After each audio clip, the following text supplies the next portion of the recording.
Encerrado o grande expediente, passemos ao espaço do pequeno expediente, com a palavra vereador Juliano Valim, prejudicado, vereadora Marisol Santos, agradece e abre mão, vereador Daniel Santos, prejudicado, vereador Cristiano Becker, prejudicado, vereador José D'Ambrosio, com a palavra. Peço a palavra, senhor presidente, só para reforçar o convite, que hoje nós temos uma audiência pública às 14 horas, de extrema importância, porque a Comissão de Desenvolvimento Econômico vai ouvir o Executivo.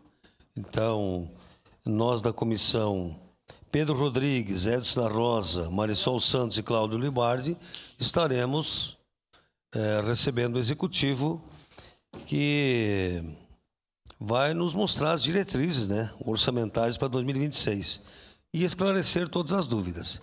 Então, hoje, às 14 horas, aguardamos também os vereadores que queiram participar, tirar suas dúvidas e nós compreendermos